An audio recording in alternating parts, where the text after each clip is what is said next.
Coming up on a star-studded episode of Up at Noon, we've got Sharlto Copley talking about Free Fire, Tim Schafer talking about Full Throttle Remastered, and we get the giggles looking at a photo of a Yoda doll. All that and more right now on Up at Noon Live.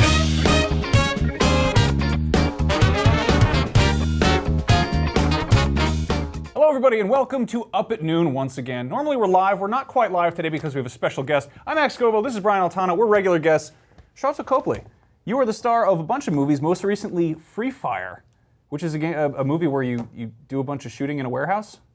I do. I'm still on the why you're not live because you have the special guest. Is that in case I screw up and say something that I shouldn't? Yeah, we were worried about you. You saw the publicists in the studios. Do they just come in and go cut that out, don't say that, do say that? Is this so we can edit? We had that happen once, but we can't talk about that. I just wanted to clear that up. Okay, no, that's fine. It's mostly just because there's 2 days the pressure is off me now. So there's 2 days of post-production on this episode where we're just gonna make you say things that you didn't say. Okay. Yeah. All right. We're trying to tank your career. Okay. Yeah. This is a long con. Okay. Welcome. Yeah. Thank you for joining us. I saw your movie last night. It's awesome. Yeah, we can Someone beep has to that beep out that now, now, so there we go. Normally live, we can't do that. Okay. Yeah, this is one of the most unique and sort of special and original films I've ever seen. I was trying to explain it to somebody, and I couldn't say anything other than it's the longest, most insane shootout movie I've ever seen. That's a fair description. Thank you. Thank you. Okay. I was going to write the press release for you guys, so we're good. It's also one of those movies that takes place almost predominantly in one single environment. Yeah. Which I feel like is very special. It sort of was evocative of something like Die Hard to me. Yeah, I suppose that's interesting. I never made that analogy. I always thought about it like Brie Larson went from a room to a warehouse. That was the joke. That was the sort of joke the whole time. Brie, you got all this space. Isn't this amazing? That's a good career path for her, is to judge what size building she's shooting the movie. I was all claustrophobic. I'm not used to this, but Brie was just taking it in her stride. No, but that was, one of the things that I was interested to see, would he be able to kind of sustain it, and what would that be like? I'm always interested in just trying something a little different that sort of pushes the envelope, and you never know how it's going to turn out. Sure. It's just fun to try. Yeah, I was going to ask about that, because you've done a lot of sort of very unconventional action movies. Yeah. Like you did, District 9 was a lot of improvisation almost entirely. Yes. And then you were a robot for Chappie. Yes. And then you've also, you were acting opposite the cameraman in Hardcore Henry, basically. Yes. And then in this case, you're shooting it all in one location. Is that easier, or do you get sick of being in the same spot? The one location was actually easier because we got to shoot in sequence. So we shot, which is very rare. So that was fun. Yeah. And we got to it was almost like doing a play. We would all arrive at the same time in the morning. And because you never knew, because of the angles were so crazy with everyone shooting at each other. And Ben had that all worked out, but you never knew exactly, in this frame, whose legs would you see. So we were always, we were playing table tennis or playing darts or just hanging out. It's like being in a fire station and then they call you and you run in and you lie in the background of a shot or something.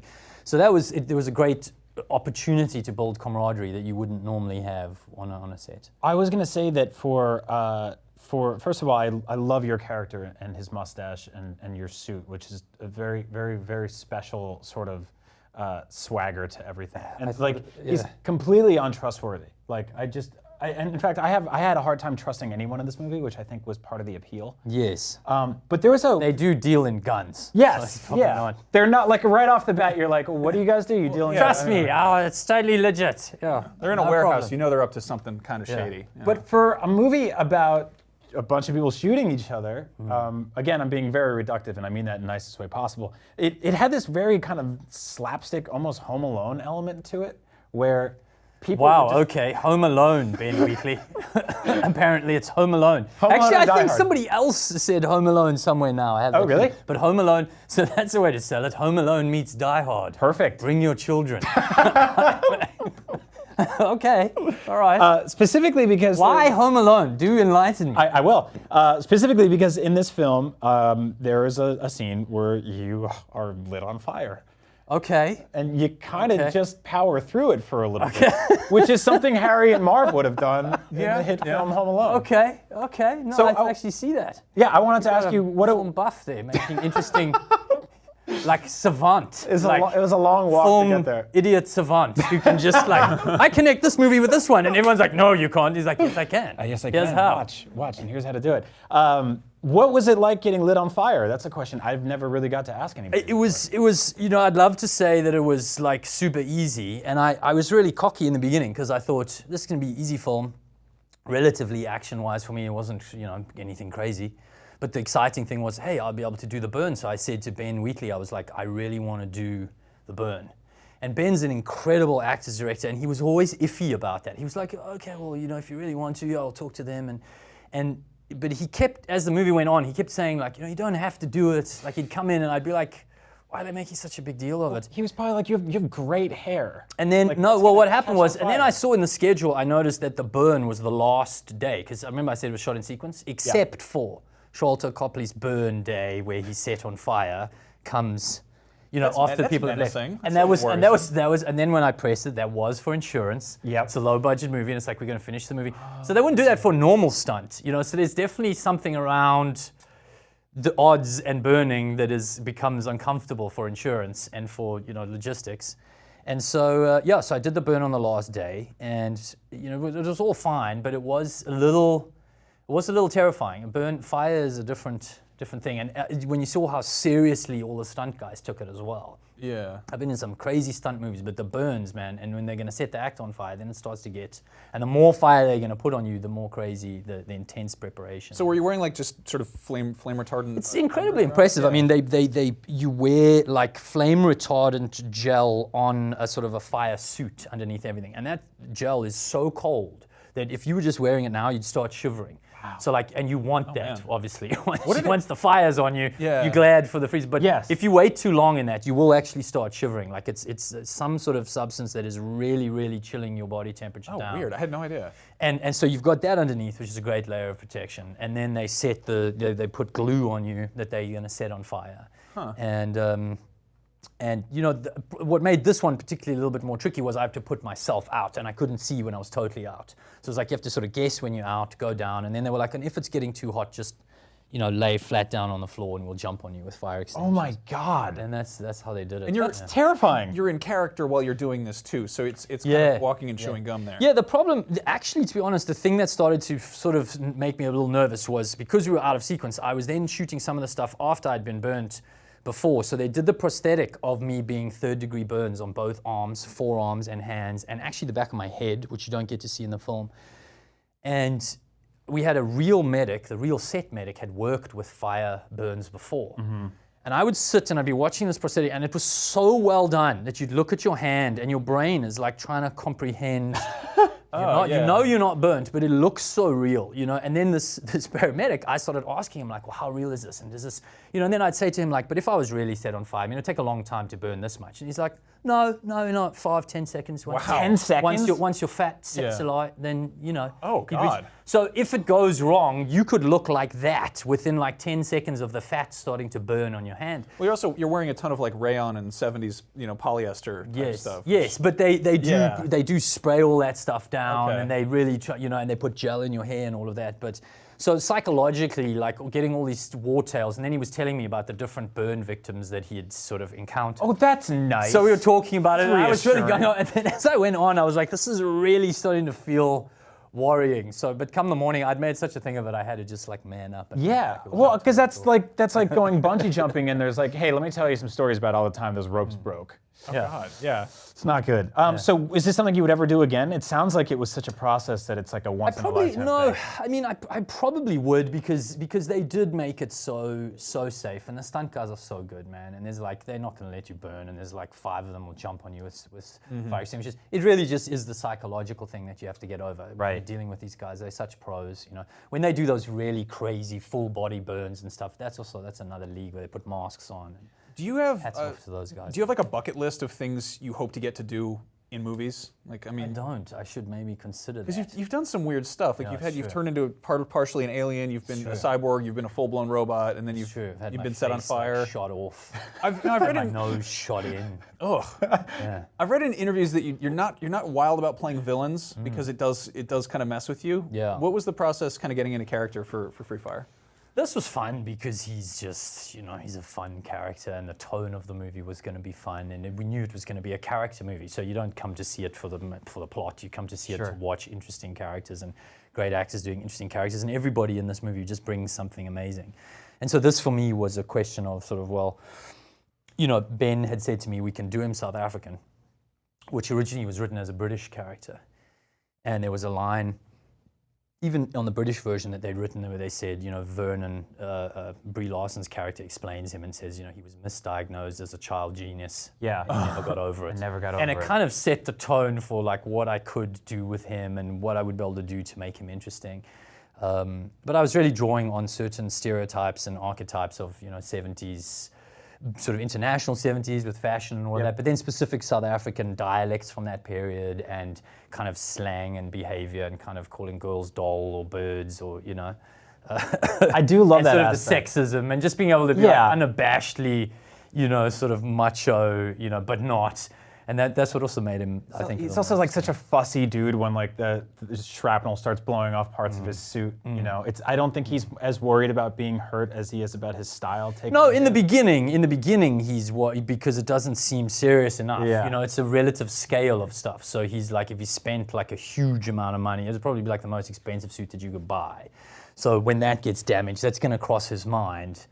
But then as it gets worse, then he does want to just get out of there and is very self-serving. This wasn't the kind of movie where people were actually counting the amount of bullets they were shooting, Okay, right? I was. Really? So just for the record, yes. That's as method as I get. Like I was like, I said to Ben, dude, I need to know how many times I'm shooting, and I knew it was completely a waste of time to actually do that.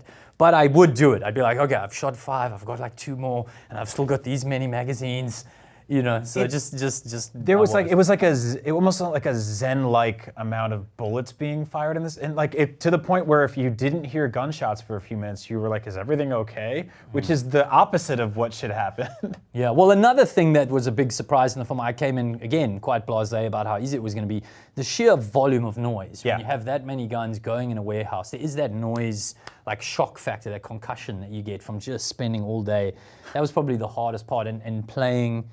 With playing a movie with earplugs in the whole way, because Ben would do these long takes, so you're acting with the earplugs. Oh, wow. Yeah. But let's be honest, it's not like actually going to war and really using guns. Yeah. So it's just loud. It was so tough for us, because it was loud, as opposed to real soldiers who actually might die. Yeah. Now, this movie was shot a little while ago, wasn't it? It was like I think 2 years now. Yeah. Does it feel just bizarre to kind of look back on that, because it's a period piece, but it's also it's took place a period a little while ago. Yeah, but you get used to it, I guess, with films. A lot of films I do. I mean, this was interesting because normally I'm waiting for a long time for a CG movie, but it's common nowadays to wait a year or 2. Yeah. Max spent the entire weekend watching Neil Blomkamp movies. Yeah, I had a really good time with that. Really? Which is like, I want to say that's because you were coming to do the show. It's also the kind of thing he would do anyway. To kind of do it anyway. Okay. Well, that's good. So I wanted to ask you. that? It was. I mean, it was great. But what I wanted to ask you was. You're in a movie where rappers teach a robot to shoot guns. Yeah. I enjoy that film quite a great deal. It's funny. It's awesome. Neil was. I'm going to call him that, like we're friends. He was close to the Alien franchise for a moment. Yes. Did you hover around that project at all? Was that something you had? There was some hovering.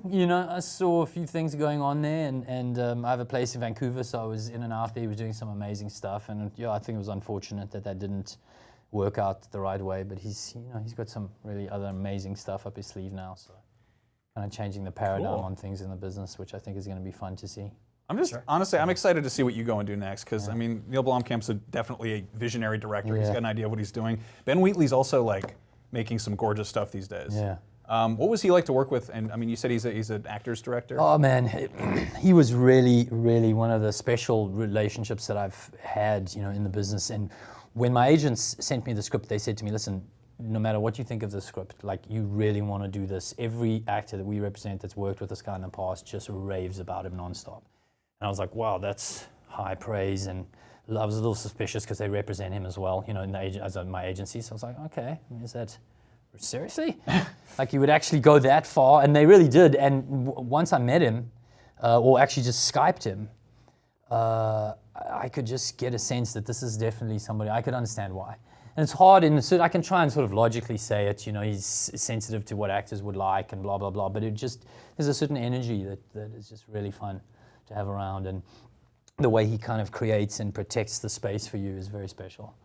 That's good. That's awesome. Yeah, I mean, you've done some directing yourself, haven't you?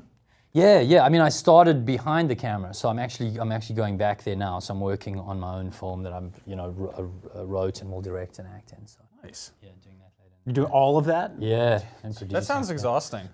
Yeah, I think it's going to be very, very hard, but I love it so much, and it's literally like the craziest thing you've seen in a long time. So I can't believe they're letting me make it. So I'm just like, okay, here goes. We'll see what happens with this one. Well, you've earned it, man. Yeah, You're out there getting lit on fire. Once you get lit on fire, I think you can do whatever you want forever. Yeah. That should be the law. Maybe do something nice and just sort of safe and relaxing, Little. Well, I did The Hollers, which was, nice little family comedy. Just no one didn't have to hit. Well, actually, even in that, I got hit. Me and Richard Jenkins have a slap fight. He slaps me. Movies there's always they're something. too violent He just these days. slapped There's me. It's It was so dangerous. We're worried about you, man. I don't want you to come back and do the show with like a. It's okay, man. I live in South Africa. You should worry more about that. Every time I go home, it's kind of 50-50 whether he's going to return. beautiful. Yeah. Well, Free Fire is out nationwide on the 21st, I believe, and you can go see it and watch Sharlto get set on fire. Thank you so much for joining us. Thank you, man. I'm Thanks excited for having to me, see what you do guys. next. Thank you so much.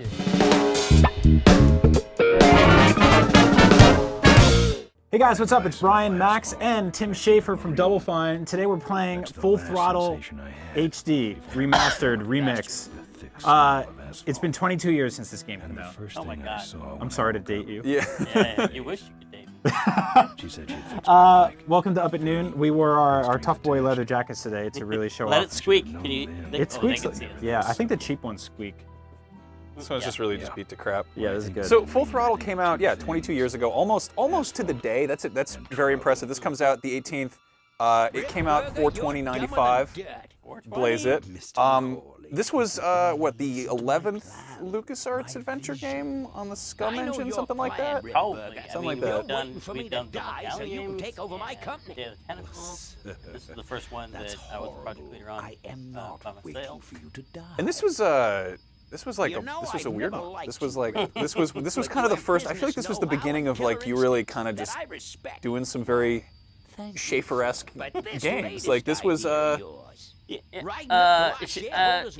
very like we pushed it as far as like cinematics go, and like doing scenes like this that are very, like film like film like intro credits and stuff. And I don't know if that was a conscious decision. It just seemed like given the inspirations for this game, like that's where it just had. That's the way it had to be told. I was watching speaking of Tough Boy Leather Jackets. Yeah. I remember we watched the Wild Ones. Have you ever seen the Marlon Brando? And it starts off with like him looking down the highway and talking about, I remember the girl, sad chick like that. Marlon Brando talking. And that was a big influence on that. So this led to this scene being like this. Plus we added some jumping and a naked statue of me. Beautiful. That was not my idea, by the way. That was not Really? my idea. No. Yeah, really. Man. It sounds like something you would demand. Well, I thought you. My writer. If I was you, I'd put a naked statue of myself in every game. My idea. Much Now better. there goes some boys. So this is set in the year 2040. Is that? Find out who they are. Say that? I think it's. I was reading the Wikipedia like 10 minutes ago. That's funny. Yeah. But it said in the distant future. But it was the distant future of like 1995, and now we're considerably further into the future. I've always thought of it as just another alternate fantasy. Okay. Right. And one thing that's, people often think it's post-apocalyptic because it was inspired a lot by Road Warrior, but there's never any real mention of apocalypse or anything like that. It's just like a cool world. People just see rocks and leather, and they're like, something bad must have happened. He's wearing, if you look at him, he's wearing much more of a Marlon Brando type biker outfit. It's almost like tucked in. He's very put together. He's not scrapped together with Right. pieces. And they have cars that are hoverboards and stuff. And the rule was only like, whatever we thought was cool. That was sweet. Like, hovering cars? Yeah, let's do it. Look at this. So tell us about the main character in this game. Ben. Ben. His name was Throttle, but he never said that in the game. Because Ben Throttle. we thought we were going to get sued by the biker Mike. Really? Yeah. Oh wow. So we Did they changed- have we like a threatening legal team back in the day? it wasn't maybe even like it wasn't even the legal department that maybe take it out. I just felt like, oh, that's too close. Like we were trying to be really original with our stuff, so like Right. it's too close. And they also had a bad rat named Limburger in their game. Yeah. In their show, like we have Limburger. That's something I really didn't expect to hear today. That anything about the biker mice from Mars. Yeah. They were a pretty major threat back in the '90s, but they've since been kind of taken care of. Unless you were the turtles, then yeah, they were. So now the Scary. truth can be told. Yeah. Now the truth can be told. Ben was like, obviously based on my life. You know, appearance rotoscope. Yeah. Yeah. Mocap for me. He's got that like 5 o'clock shadow thing going on. Yeah. Weird thing. And he was really inspired by characters like Yoshiro Mifune in Yojimbo. Right. You know, where he's obviously a tough guy, but he's not going around acting tough. Yeah. He just looking at town. He just wants to be left alone, but he just somehow gets himself into Jimmy Jams. He's more of a tough boy. And he has to occasionally. That was littering though. That is illegal. Yeah, it's organic though. Birds need those cigars. Birds use those cigars for their nests. Only the cool birds, though. Hey, Ben. So you guys have you've been doing a lot of kind of remastering of old LucasArts stuff. We had Grim Fandango and Day of the Tentacle and now this, and it's like it's interesting because this is in the same kind of category as Day of the Tentacle with like the pixel art. You've gone through and like redrawn everything. You can show. I think Greg can show the transition. That's what I used to Wow. look like. That's really cool. And you can do that on the fly. You do it on the fly. Yeah. This place is You can see all the bikers little only. changes they I made. with the appreciate you art didn't just direction. do like the pan and scan either. You actually like went through and added. Yeah, we added Yeah. a lot of. We like to make work for artists. What percentage of the screen is that? Like how much more game is there now? Like if you're being literal about it. Overdub this with someone who knows the facts Yeah. on that one. But, Over like 25% more games. Yeah, Yeah. that's, Give or that's a take. good Yeah. box quote. Yeah, there you go. They took the old guy out back and worked him but over you with can a tell 2 we by 4 kept everything the same as far as the voice acting, but we found the original tapes and we could re-edit them uncompressed. Oh, wow. Sound really nice. Remix everything so they fit better with the background. Was the original VO recorded to tape? That. Been a long to that. Wow. Then it wasn't. How do you even How do you convert that nowadays? Is You it find like a weird someone shot? with a deck. And we Oh, that's crazy. you know, some of these we had to find people like Jory Prum, that was a collector of like SCSI drives, Yeah. weird old drives in his closet that we had like, you know, it was probably like our last chance to get these things off these tapes. They crumbled into dust. So that's why doing these remasters now is, I feel like, really important because Yeah. a lot of these hard drives were about to just fail. A lot of these people were, you know, some about of to the fail. people who worked on the game passed away. Voice actors like Conrad and Hamilton Camp. Man. And so having those original tapes, we could never re-record those. You would be well compensated for your Having the tapes time, was of really important. course. So, Especially Mark Hamill. He has a really high It's voice now. fairly That's why he obvious couldn't talk in Force Awakens. can't tell you. Listen, I said we're not for that. The polecats are He was not already doing going the for Joker hire. for the animated series back Not in Oh, that's right. '95. Yeah. So we're like, let's get that guy as the Joker. That's awesome. That guy. Where have you seen him? Yeah. He was in Corvette Summer, Hold on and there, Malcolm. If you don't mind, I'd like to Have you step ever seen Corvette outside with Summer? Mr. Ripburger that was for the a big. little chat. That was Excellent his first idea. appearance again after Star Wars. So everyone was like, I love Star Wars. I'm gonna go see. And it was directed by Hal Barwood, who did And the Indiana Jones: doctor Fate of says he Atlantis. only and has Right, a couple right. months to live. Huh. That's bad So news for all all of us. Connected. He's or not linked just or- a nice guy. He's So also the obviously last it's cool to see you kind of motorcycle revisiting your old like LucasArts happens stomping to grounds. Is Gordon that Mowers if he a pain in the dies? ass to deal with them, or are they like cool with you? Is it? I mean, are we going to see more old And if you LucasArts come stuff? to the shareholders Well, meeting they've with been really us, great, and we have. you'll The reason find this out got what it kicked off is that we had. No dice, Ripburger. You know, some advocates polecats are because they're a not big thugs company. for Disney's a rip. big company, and If you want to buy you know, muscle, they you work should for go Sony find and the these, and they're a big Rottweilers. company. The old we had man says there's it's the people at those companies who polecats were or like, we want to do nothing. the right thing by Then I gamers, guess and it'll by have to be fans, and nothing. so let's make this happen. And that's how anything gets done. Like, last still word. personal. That's it. You know, Well, Good. I'd like to make So it that's- just that's what one made this happen, final and, offer. whack. Oh, Oh, you got an achievement for that. Good job for getting hit in the head. If only that was the way life worked. that's great. Boss, take this coat and go get his motorcycle. We'll have to That's tie a up this tough little one, yeah. 200-pound. Yeah, there's a good scowl to this game. I feel like almost everyone is scowling except for this guy. It's not the apocalypse, but it is really sunny. It's yeah, And you're not wearing a lot of sunglasses. that's true. Those were very hard to draw back then. Hey, where's Ben going? Is there anything going back and revisiting it that jumps out at you as being like, what was I thinking there? Or like, is it just kind of, wait, we're way off about the future, or like anything like that? Well, I'm wondering why we tucked in all the leather jackets into the belts. I mean, maybe that's the way they did the 50s. Or yeah, I just noticed that. That's interesting. I like that. Let's see if anything pops up. What was I thinking? I mean, there are definitely some puzzles that I was playing it again. I was like, what the hell was I thinking? I don't think I had to look up anything. Playing Grim, I had to look up a couple things, and that's a weird feeling. To like look up a puzzle to your own game. Yeah, because you're like, what jerk made this? Well, I guess it's kind of like where you nothing forget worse. where you put your keys or something like that. Yep. There's a new option screen just for the remastered version. Oh, nice. Or a skeleton's trying to eat it. So you can see here, you can configure it to the old art with the new controls, or the new art with the old controls, or actually, did we do that one? Anyway, you can combine it. You can like listen if you like the old audio. You can listen to that. But it really does. But it's great to. I think it's really important as a player to like have that there. The original game, exactly as it was, you can play it. But after you do it for a few minutes, you're like, let me see that pretty art again. Yeah. Like, your eyes can breathe.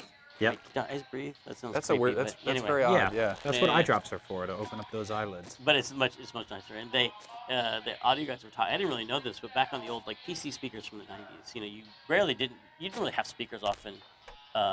You'd have like I guess by the time 95 came around, you'd have like some speakers, but they were not very good. And the only way they can make rock music sound good on it is to just crank it to 11, like literally let it max out, let it let it get crunchy and compressed. Like the wall of sound. Yeah, because it's the only way to make it. And if you listen to it, some of the music's actually quieter in the remaster, but it sounds much better. So this concept art's awesome. Where did you? Oh, wow. Did you guys have all this stuff? We Old sketchbooks lying around? we got to go back up to the ranch. No, there were a lot of heroic people over the years at Lucas who kept this stuff. Oh, that's and amazing. it wasn't always officially kept. Sometimes it was like almost getting thrown away, and someone's like, I think we should save this. And, Oh man. and they regathered it all, and they have it in the flat files that we used to have in the hallways at LucasArts. They have them sitting in the barn, which is their archive room, which has right next to it like dailies from Empire Strikes Back or something. Sure. And like, all humidity controlled. It's beautiful. So not that Utah salt mine that they kept the original trilogy in. It's all really well preserved, and so we got to get in there and scan all of that concept art, so you can see that Peter Chen's backgrounds, how closely they match the final version, and some of the various. It's hilarious to look at all the takes that we did on Band. That was a project where I learned a lot about what the Some artist joker with took character my design. It's really keys. hard to pick I your don't main like character. that. It's kind of like picking a name for a baby. It's Right. so important that you almost can't nothing you like enough. So you look at. And so what finally happened is that Larry had just drawn a kind of a crowd Open scene up. of a bunch of bikers, and like I was like, who's that guy? I like that guy, and kind of picked him out. I love that. Pick them out of a lineup. Yeah, and that took some of the pressure off of like I this, do you like this guy? fixed He's your cool door. enough. 'Cause he It never was sticky. Quite right. And then we just loved Ben. 'cause Look, he was, I don't what want no isn't his trouble. utility bag? Just Now I'm leave thinking me about out it. of this What is mess. keeping in that utility? Looks like a Motorola like. No, that's the inventory. His little You pouch? took it off the bottom third of the screen. It's just all in there. I'm glad we didn't make that the inventory you either. Looks like you're out of Skull customers. instead of the little Yeah, your gang pouch, talk the off little with man those- pouch. those We were well-dressed like gentlemen. collectively So what just do, Big Mac? super into pouches in the 90s. Where'd Like just everybody people head were off really to? like just the Rob Liefeld thing, the pouches Yeah, everywhere. Kids who were born Dick. millennials. Just so you know, think we were you're all in on really this into whole pouches. Yeah, they have no idea what it's like Yeah, nowadays. like, Most what are you people gonna don't even do have one about it? It was pouch. pouches and shoulder pads. That was the big thing. Yeah, Yep. because Australia was also big, and the What do you marsupial have? thing. Australia was big. I want to know who knocked It was me odd. It out. was an odd time for us. Crocodile Passed Dundee out. and You should Yahoo limit Serious. your liquor. God. The three It's the things I first can time name. I've heard that name in a long time. I'm looking All for right. my keys. Actually, that's a I have badger no on idea the what you're piano. talking about. Oh yeah. You can kick it. You can kick the piano. Kick the piano. Kick the guy. Do it. I just like kicking the piano because they put on special audio.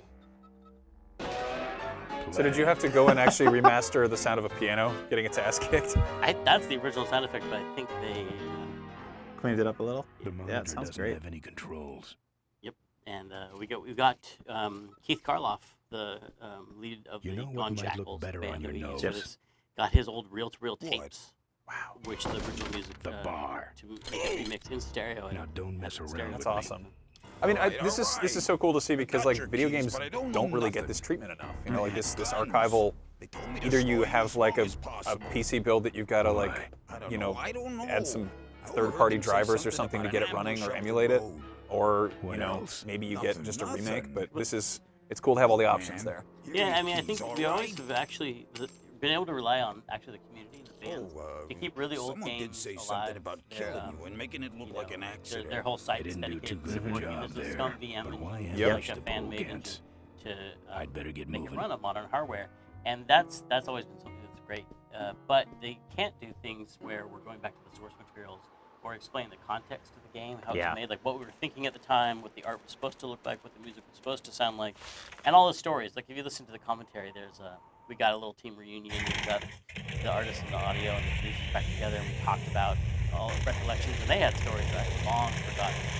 And kind of put it into context of like who we were when we made this game. And that was a lot of fun to have that reunion, and hopefully people like to listen to us talking while Very we're playing cool. the games. Now we're playing this on PC right now, but this is on PS4 and Vita. Yeah. Vita, beautiful. Who loves Vita more than Wii? Wonderful. And it's a great way to play it too, because the touchscreen one can works. stay You Right. can do like stick controls, just like with Grim or even Broken Age. Like But they you try. can use the the right bumpers to cycle. It's a really fast way to play the game. Right? It's like it was made for it. Yeah, Full Throttle Remastered. This is out Hey! the 18th. Ain't you the A PS4, number one Vita, cat honcho? PC.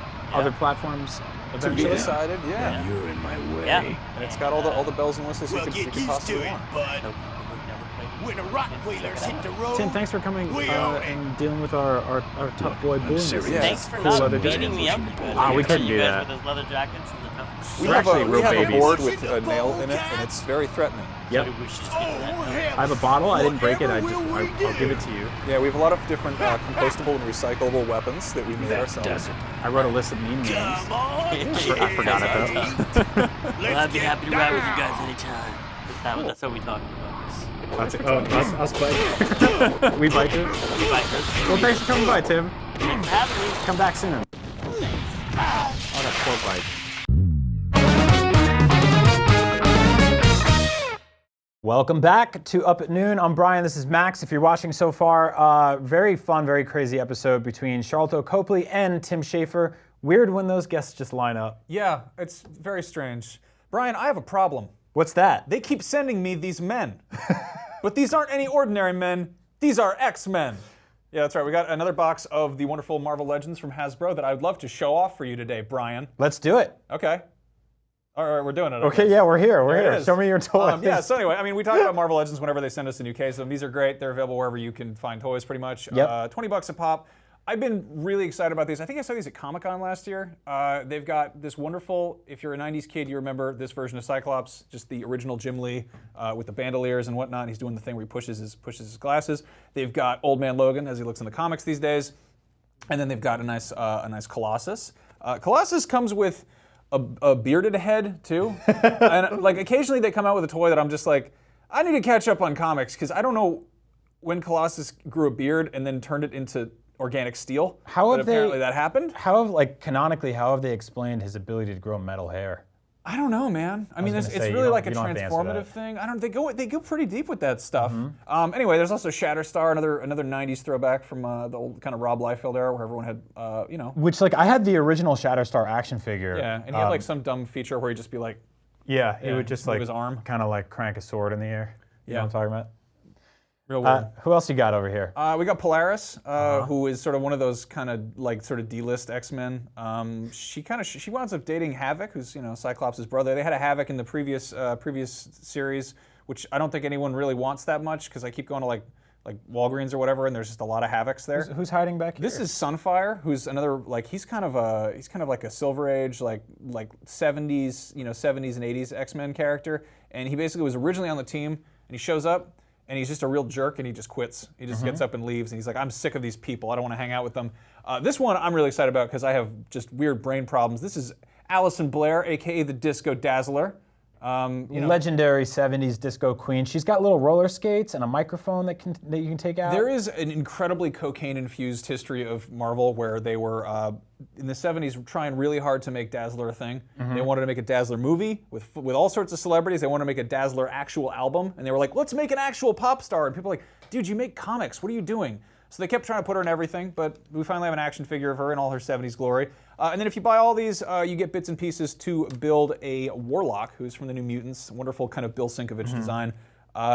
This is a really cool line of toys. Yeah, so for people who don't understand that, like one of these figures will come with a leg, another one with a head. Yeah. And you'll get to build this weird like C-3PO in his final Dragon Ball form. Yeah, and if you can't find one of the figures, you're screwed and you have a man with one leg. Or you just got like an arm sitting around Yeah. that you can make the X-Men fight. It's Yeah. up to you, really. I don't care what you do in the bathtub. Yeah, but anyway, these are the X-Men. We love them. They're great. I want to get a job on like QVC at like 2 a.m. and just be like, watches. There's no like real natural like way to be like, we're now done talking about the X-Men toys. I'm not done talking about the X-Men toys. I'll be talking about X-Men toys until I am dead. If you think that was weird as hell, It's only getting weirder. it's only from getting here. weirder because they let us do this. Max and I found probably one of the weirdest games on PSN, which is saying a lot because Max and I always find the weirdest games on PSN. It's a dating sim / use your controller as a massage game. Yeah, it's called Mr. Massagey. Yep. Let's watch it. You have to.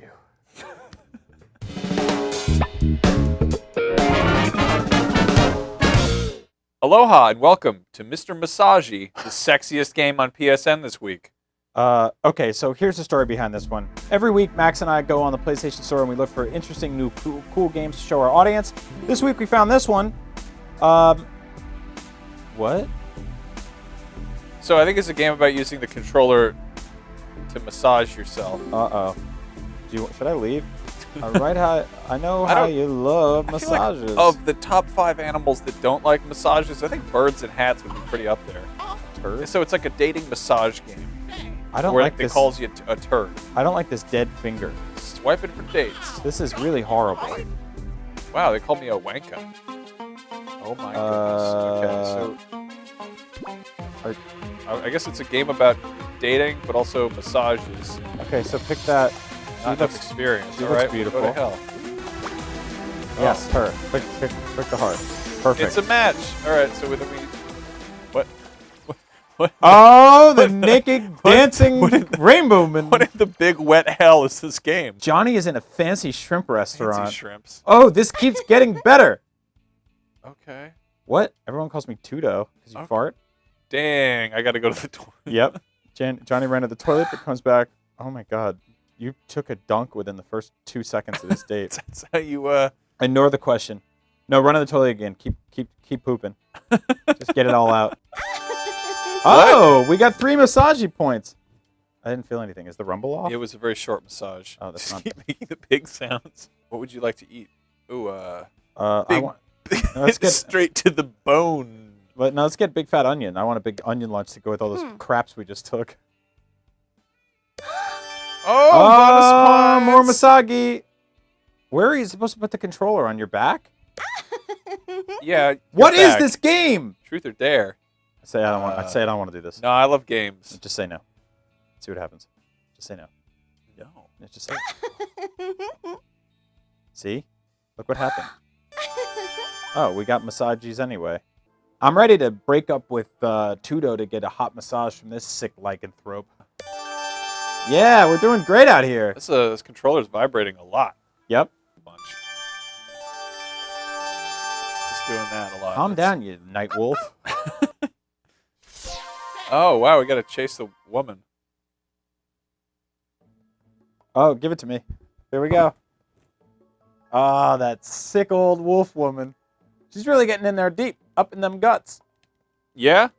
You just I can feel her filthy, hairy paws all over the back of my neck. I think it's good that they made a game that's not only about falling in love, it's about Oh, there we go. She's just- breathing all over me with the sick werewolf pheromones. massage. Oh my God, I can smell her breath. It's the mouth of a woman who eats chickens behind an old Yeah, barn. she washes her hair with egg yolks. All right.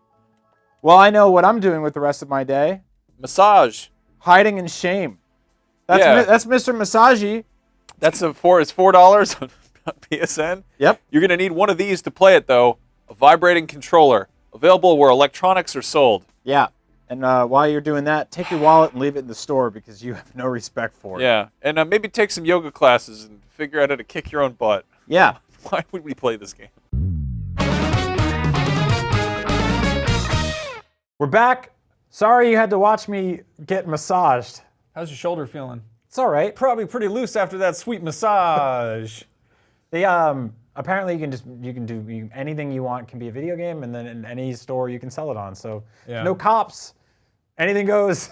Just do whatever you want. Yeah. You and your friends want to get together and make a game. You can do it. Do you think there were press releases for that game? Did they like send those out and they're like, Mr. Masaji's here to rub your friends on the back? No. So the weird thing about Mr. Masaji is when I look. Now that I've said that so many times, it sounds normal. It never should. Is that we were reading about it and it came with this whole like frequently asked questions list. A FAQ, as they call it. Yeah. And it had a bunch of things like it's typos and just the periods going in the wrong places. And it would say things like, how do you say the name? And they were like, anything you want. Just call it whatever you want. Yeah, Well, which is a really odd way to like kind of protect your brand. Yeah. Anyway, we've been talking about Mr. Masaji for far too long, and I apologize for that. One of the big things that happened this week was the Thor Ragnarok trailer dropped, and it's just awesome. I've been so excited about this movie pretty much since it was announced. The director Taika Waititi is a guy who's worked on Hunt for the Wilder People and What We Do in the Shadows, which are two like incredibly weird movies. He did like Eagle vs. Shark. He's directed a bunch of Flight of the Conchords. Basically, what this is setting up is that Thor Ragnarok's going to be probably pretty funny. Yeah. The trailer already is definitely setting like kind of a goofy tone, and I think they finally get that like Thor works better when he's sort of like a fish out of water kind of like just cartoonish hero, you know? I totally agree. And I saw a lot of anticipation for this movie. There was a lot of positivity around this. But I did notice, like, and I hate to start to flame this, but there was kind of like a fanboy war going on between DC fans and Marvel fans, as always happens. Yeah. But they said, oh, look, this movie looks like another goofy slapstick cartoon. And it's like, here's the thing. If Marvel is good at making beautiful comic book movies that are also funny and comedic, then they should lean into what they're good at. Yeah. Because so far, DC has not been great at being grim, dark, and broody. So I like where Justice League is going because it seems like it's going to be a little more lighthearted. I think Suicide Squad was trying to take a step in that direction. And Yeah, just but missed I think it started out trying to be too dark. Yeah. I mean, we have a Thor movie called The Dark World, which is Yeah. like trying way too hard to be like serious fantasy. There's still some goofy bits in there. Yeah. And then we've had how many Hulk movies that just didn't resonate? So this is a Thor movie where Thor and the Hulk basically team up and have a space road trip. Yeah. Doctor Strange may or may not show up. And let's be completely honest about the Thor movies so far while we're here. They're not the most memorable of the Marvel movies. No, the first Thor, Yeah. I will defend it for being, when it's being really weird and silly, it's fantastic. There's a great deleted scene where he goes back to the diner where he has his first earthling meal, or first mortal meal or whatever, and he smashes a coffee cup, and Natalie Portman's like, what are you doing? You can't just smash coffee cups. There's a whole scene where he goes back to the diner and he apologizes for breaking the cup and gives the woman who owns the diner a new coffee cup, and you're like, why did they feel this was necessary to film, like let alone write? But it's great, and I think it works because of it, and I'm excited to see them throwing like Thor and Hulk into space and doing weird stuff. Anyway, Thor trailer looks awesome. Really excited about Ragnarok. Yep. Really, really excited about just the stuff going on in the background, because in this however long trailer we got a bunch of really cool looks at just strange, kind of Star Wars-y looking characters. Yeah, if you, like, Max and I have been geeking out about Star Wars on the show for a very long time, and in our personal lives, and just everywhere. And one of the things we really liked about Rogue One was how many weird characters there were in the background of planets like Jeddah. Just and people like wizards and old men with hats and just balls and things running around. Yeah, it's just bizarre. Muppets. And Marvel movies and Marvel TV shows have been kind of grounded. I don't want to say grounded because they're fighting space aliens and stuff like that. Like Guardians of the Galaxy is definitely starting to kind of get weird with its spaciness, but I feel like even that was like still kind of fairly reined in terms of its like background cast. Thor Ragnarok is just right out the gates, just blowing them wide open. We've got a lot of very strange people in the background, so I figured we'd run down like the 13 or 14 or however many of the coolest ones we found in the trailer, starting with this weird mummy person. Yeah. What's going on with that? Like some sort of like metal tryptophobia. Yeah. Robot. Like everyone behind him is terrifying too. You got this like weird fish horn guy with a bunch of holes in his looks like face. you ate peyote in Pier 1 Imports or something. It's just really a lot of bad things going on here, but I like it. I love it. Like compare this to the kind of stuff you see on the average episode of like Daredevil or anything else, even Spider-Man, or anything that's at way more street level. This is bizarre and new and weird for Marvel, and I love it. I mean, most of the background stuff we've seen in Marvel movies has been New Yorkers, like that guy who's like, Spider-Man just took that guy's pizza! Which to be fair, it's a good scene. That's a great part of that movie. There's a lot of weird-ass looking people in New York. Yeah, you know? So, not as weird as this guy with the trident, though. Yeah. This is, I believe this is Marvel's answer to Aquaman. Yeah. Or Human DuckTales. This just looks like He-Man in the Masters. It looks like Merman. Yeah, so he's got a Is it trident. pronounced that way, and he's- Merman? Merman. And he's also got, like... Funny feet? He's got like snowboard boots. ducky flippers on his shoulders. Yeah, like real funny boots. So he's definitely number 2, the second guy that we like because he's cool. Yep. But there's also this one over here who hangs out on the other side of the door. Yeah. Who just looks like a kachina or Fish like sticks. like an ocarina or something. Just some kind of like delicious shellacked like fruit decoration. Yeah, and they've got like, Legion of Doom costumes on or like, high school lacrosse pants, but Yeah. I'm into it. It's cool. know, Anyway, I'll be $1 million. Then there's this dude who looks just like he looks kind of like an Art Deco, like Aztec Nerf gun Galactus type guy. Right, or like Gameloft made a Halo game for iPhones. Yeah, that's something like that. Yeah, but also there's those ones over there too. Look at their cool guns. They're with the great. pinwheels on them. Wow, just wow. Just What? look at all these guys. Yeah, look at these strange purple They're so men. weird, and I love it. Then there's this guy who's like a Quasimodo or something. What's he doing over there? He's like, oh, this stick. I hate this stick.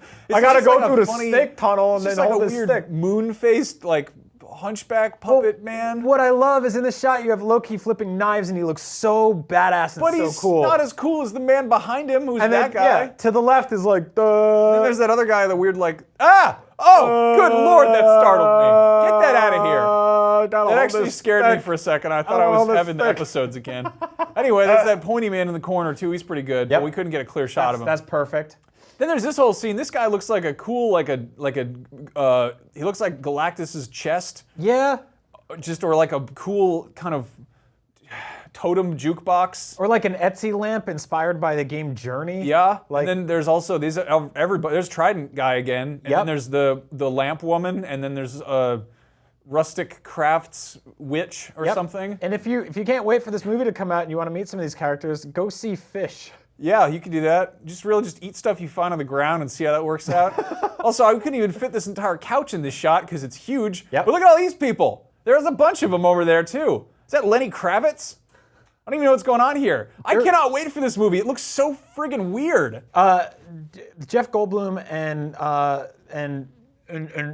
Loki there are doing that thing like when two friends go to a movie theater but there's not a lot of people there and like should there be an empty seat between us, but they did it with the entire row. Yeah, they look pull that up again? they look like a couple having a fight. Yeah. Look at that. Yeah, it doesn't look good. Oh. They're so far. Yeah, or maybe it's a mad fold-in. And they're like he's putting his hand on his leg. You probably could Photoshop that so they're holding hands. Okay. Who we got on the right over here? It's a different merman. Let's go back to the And other then side. Other this side, one, this that guy. one. All right, so Yeah, it's Lenny Kravitz. yeah. Cher. This looks like And the Drapes. this looks like Suicide Squad if you had to buy the costumes on the day of Halloween. There's that looks like a Legend of Korra toy if you kept it in the pool for too long. Yep. All right, let's keep going. Who else is hanging That's out in really the back all of this it. Great We film? can look at this picture again though. That's I like it? that That's lamp all guy. the people in the movie? Yeah, it's all of them. All right, well, the top 14 or 15. Yeah, it was like 13 or I don't know. I lost count because there's so many arrows. Anyway, those are the Thor Ragnarok background characters that we are most excited about. Which are your favorites? Very, very excited about that movie. Yeah. I love how's someone going to answer which are your favorite? I really like the fish with the duck flippers on his shoulders. I guess they'll have to get on our level and For just those be of that you stupid. just watching at home, honestly, that's called a call to action. Yeah. When you encourage the audience to do something, and it seems like a stupid and just kind of shilly thing to do, but in reality, psychologically speaking, it does actually work. So be sure to like, share, and subscribe, and keep it locked to IGN. We were just told by our higher ups to do more call to actions, and so I think we can just do anything. So here's what I want you to do.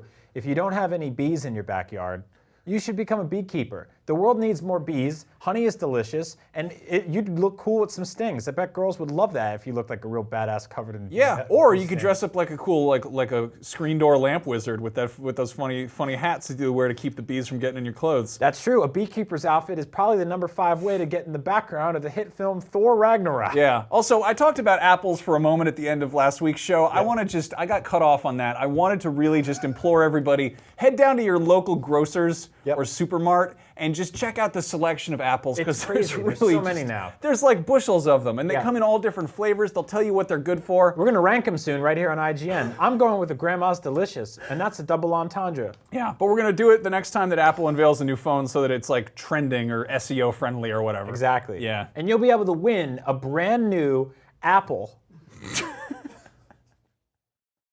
All right. Not the phone, just the fruit. You want to talk about that Yoda? Yeah, let's talk about that Yoda. Okay, so actually, if you're watching this live on Thursday, it's not live because I'm at Star Wars Celebration in Orlando. So if you see me there, it's not a doppelganger, just me walking around. He's going to be dressed as a beekeeper. Or Han Solo, who might be a beekeeper, maybe, in the Origin movie. Anyway, but I'm at Star Wars Celebration, so that's why the show is weird, because we're shooting it on like a Tuesday afternoon. Very strange. Anyway, something that they're going to have at Star Wars Celebration is lots and lots of action figures. There's going to be very cool ones. We love Star Wars action figures here at Up at Noon. We have a desk covered with them. Well, actually, there's two. Yeah, there's a bunch of Star Wars guys over there. Show me that Yoda for a moment. Don't ever say that to me Show me again. that Yoda for a moment. Here's a nice Yoda. This is what Yoda toys used to look like back in the day. Yeah. They had like just a big tuft of white curlies back there, an entire just gaping crevasse. You could shove a large. Oh, that's very scary. So this used to be the best Yoda you could get, but that's about to change very soon. Please turn the camera away from him doing that so that you cannot see him doing it anymore. Stop doing that.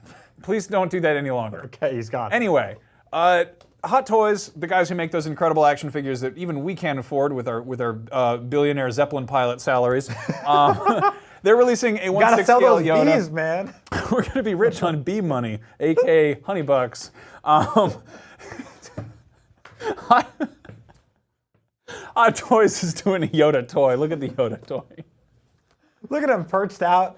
He's hanging out there. So obviously, like, they got like really, beautiful soft goods and articulation and all that. I feel like this is one of those figures, even if you're not like kind of super into collecting all the Hot Toys, getting a Yoda is such like an iconic character that you can kind of be like, all right, this is the splurge right here. It's kind of a centerpiece almost. He comes with that whole log he's sitting on and everything. You can make him move around and tell weird ghost stories in the woods or whatever. the Force. Yeah, and that lamp that behind him that he steals from like Luke's glove compartment or whatever. Yeah. He comes with that and it lights up, so you can even use it to light up your own home. So What about that weird like little corn candy thing he tries to steal? like Luna bar?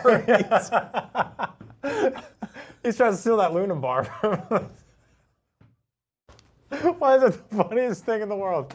In the hit film Empire Strikes Back, Yoda tries to steal a Luna bar from Luke Skywalker. And he steals brings it those- from like yeah. 3 planets away. It's insane. He's like the TSA. I love it. Luke keeps all his snacks in this like weird like metal stationery box. Anyway, I'm sorry. Let's talk about the Yodas.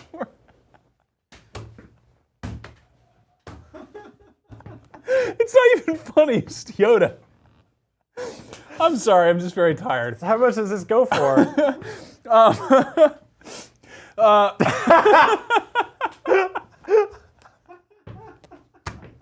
Why would he do that? He's like, oh, I've been eating bats for 70 years. Do you have a Luna bar?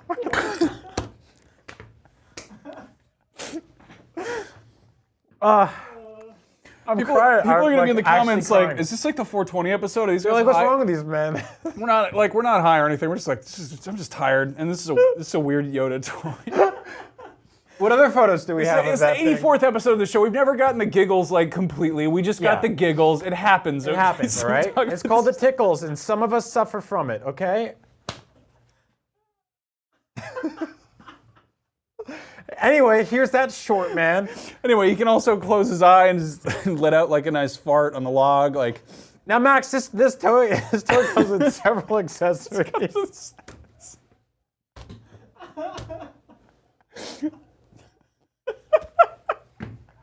But one thing I noticed that's not in the box is the snake. yeah. So I think there might be some trouble in paradise or Dagobah.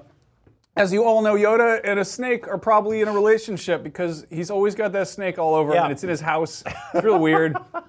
He's an old man who like used to live in Coruscant in a tower, and then he moved to a swamp. So like what he does is really none of our business.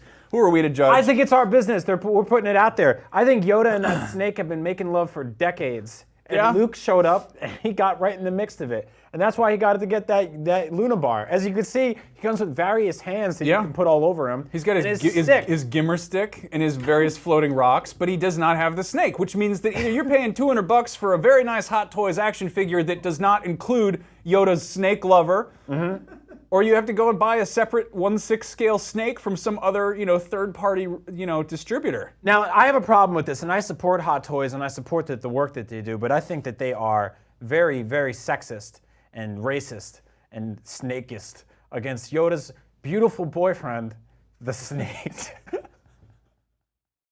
I want to put that snake in that box. Otherwise, I'm not buying that Yoda. So Hot Toys, if you're watching this, which you better be, you better go find some snakes.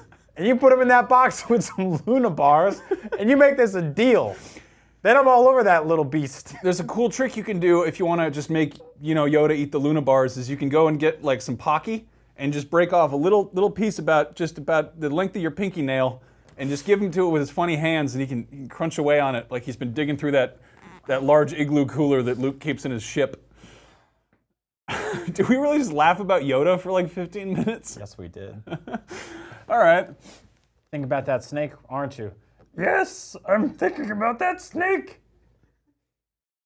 Have sex with the snake, I will. That's what he said. He said it. That was an actual I line. don't think they ever actually said that in that movie. It was a deleted scene. It's a post-credit stinger, and Empire Strikes Back. That movie hasn't been in theaters for a long time, so no one ever sees it. Yeah, that's true. Irvin Kershner inserted that against the wishes of George Lucas, who had a huge problem with Yoda's snake friend.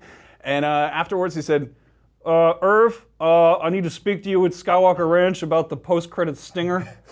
Irvin Kershner said, snakes don't have stingers, they have fangs, idiot. Can we put up that picture of this weird farting frogman one more time? Okay, there we go, thanks. Oh! I love that I can just do that. Hey, do you have that photograph of that farting swamp doll that has sex with a snake and eats Luna bars out of a garbage can? Oh, you got that? Great, that's just hanging out back there on your computer? Cool, making sure that's all good to go. Yeah.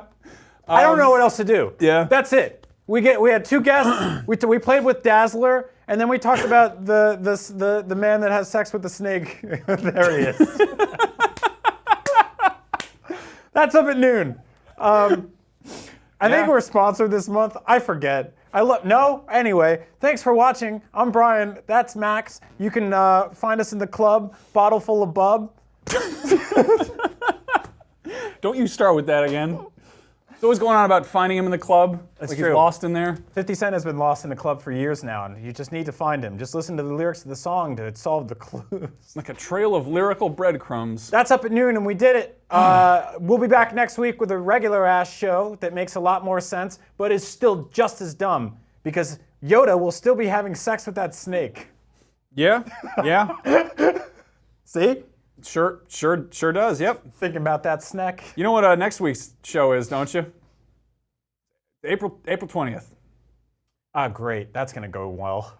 What could go wrong? Speaking of green monsters. Anyway, thanks for watching. We'll be back next week. I love you. I love you more.